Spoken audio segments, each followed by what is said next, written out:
Hi guys, it's Angie with Fun Endeavors Tie-Dye Lab. Today let's make a gravity dyed heart tank top.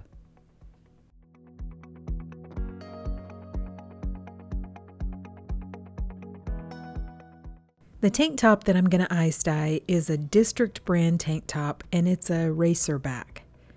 I also have the tank top turned inside out, and this tank top has side seams.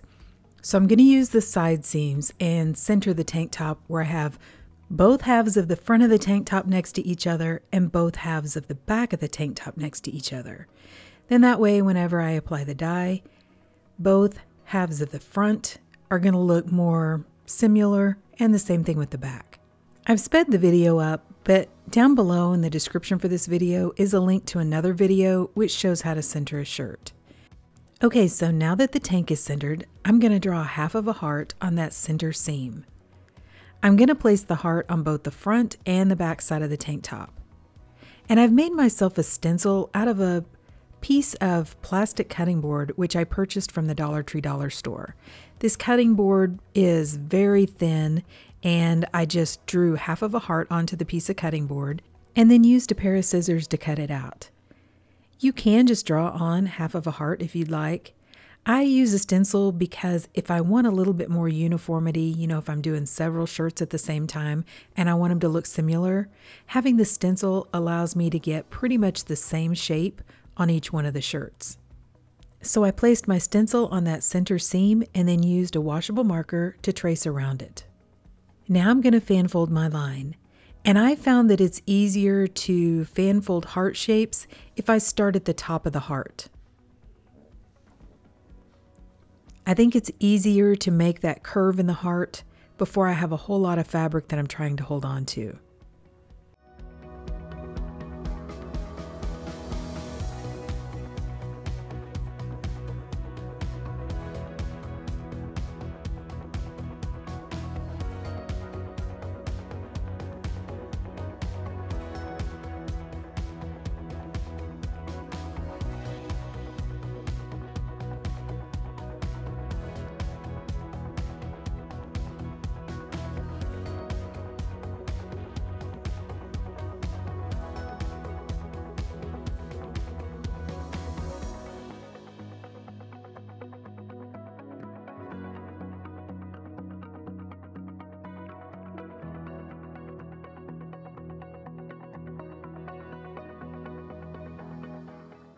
I started to tie my heart with some sinew, and I wasn't entirely happy with the way my fan folds ended. So I actually untied the sinew and I readjusted my fan folds just a little bit. Once I'm content with my fan folds, I'm going to tie this line with some sinew. I like to have a little bit of definition around my heart, so I'm going to use sinew because sinew has a wax coating, and that wax coating is going to help keep the dye from going underneath that area. So I'm going to make a couple of wraps around this line with the sinew, and then I'm going to gradually and slowly pull it. At the same time I'm pulling it, I'm pressing down on that line because I don't want my fabric to pucker or to fold in on itself. Once the sinew line starts to tighten really well, I'm going to make a few more wraps of the sinew and pull as tightly as I can. That's going to cause the sinew to lock down on itself and make that waterproof barrier. Then to accentuate my heart just a little bit more, I'm going to add an additional sinew line just on the outside of this one.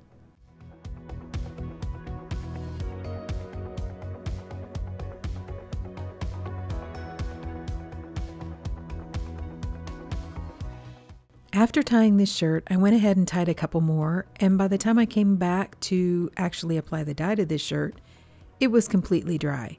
It doesn't need to be though. You can apply the dye and dye this shirt when it's damp. For this tank top, I've chosen some reds and blues, and I'm going to gravity dye it. To gravity dye the shirt, I took it out to a metal shelving unit which I've placed outside underneath my trees. I thought I would try to make myself an ice barrier around the heart portion, but that area is pretty small, and I think it'll just be easier to go ahead and apply the dye straight to the top without using an ice barrier. Since the shirt is completely dry, I've placed some soda ash solution inside of a squirt bottle, and I'm going to lightly squirt the entire shirt, both the front and the back. I think that's going to help the dye stick to the top better and not blow around in the wind. I have the shirt on the shelf where the lower portion of the shirt is hanging over the edge. I have enough of the shirt on top of the shelf so that it's not going to just fall onto the ground. But I do want part of it hanging over the edge. I'm going to start by applying Fire Red from Dharma Trading Company on the heart portion of the shirt.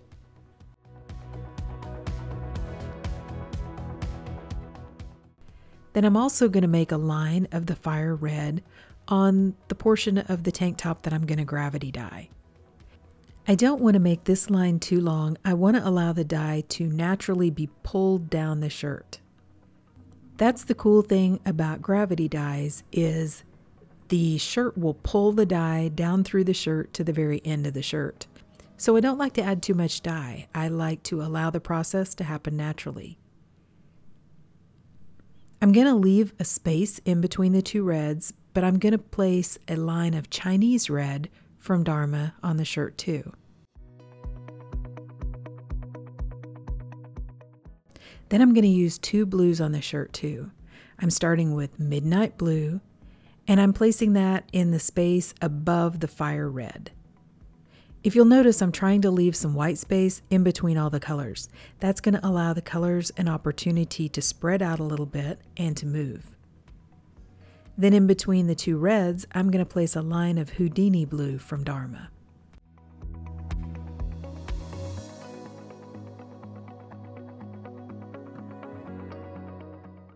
Now I'm going to add an additional sprinkle of dry soda ash over the top because I'm going to end up adding quite a bit of ice to the top of this tank top. And I want to make sure that all of my ice doesn't wash out the original soda ash that I soaked the shirt in. I need that soda ash to raise the pH so that the dye bonds properly with the fabric.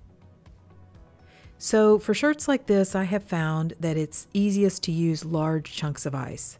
I make ice in all sorts of containers, Cool Whip containers, cottage cheese containers, anything I can find, and I use those on my gravity dyes. So I've included some process photos to kind of show you how the ice melted and the dye moved.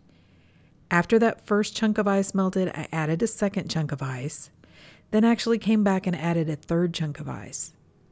And before the third chunk of ice was totally and completely melted, it was starting to get dark, so I had to quit taking photographs.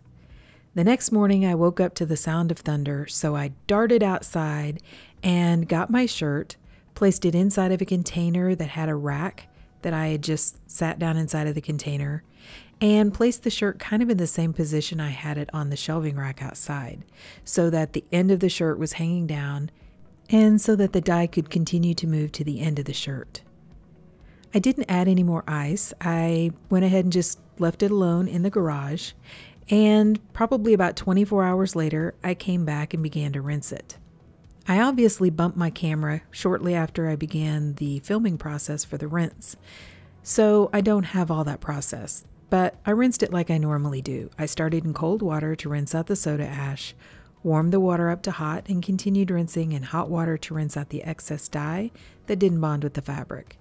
Then I went ahead and did my normal soak where I ran some really hot water in my utility sink, added some Blue Dawn dish detergent to the water, and just allowed the shirt to soak. When the water cooled off, I changed it out and I continued that soaking process until my water was remaining almost clear. Then I put the shirt along with some Dharma's professional textile detergent into my washing machine and I washed it using a hot water cycle. Okay, so the shirt or the tank top has been washed and dried, and let's see what it looks like. Okay, so what do you guys think? I think this one looks pretty cool. I was kind of going for the red, white, and blue look, and I don't have a ton of white left, but I really like the white around the heart, and I do have a little bit of white left on the side of the shirt. But I love the dye movement. I think it looks really pretty. I do have a little bit of mixing where the blue mixed with the red and made a little bit of purple. And for the most part, The blues and the reds that I used don't have a whole lot of color splits, but I do end up with a few color splits on the very front of the shirt, right down in the middle of the front, and the same thing on the back. I have some of that yellow color. That's coming out of the fire red, and I actually like it on the shirt. On this one too, you can see a line where I had the shirt hanging over the edge of my shelving unit. Normally, I don't see a very definite line, but I do in this shirt. I don't think it looks bad. I just think it's kind of interesting that that line showed up. So I think this tank top looks really cool, and I think it would be perfect for all the summertime patriotic festivities. But what do you guys think? Please drop me some comments down below and let me know. And if you've enjoyed watching the video, I sure would appreciate it if you would like it, and if you'd subscribe to my YouTube channel. If you'll hit the bell, you'll receive a notification whenever I upload a new video.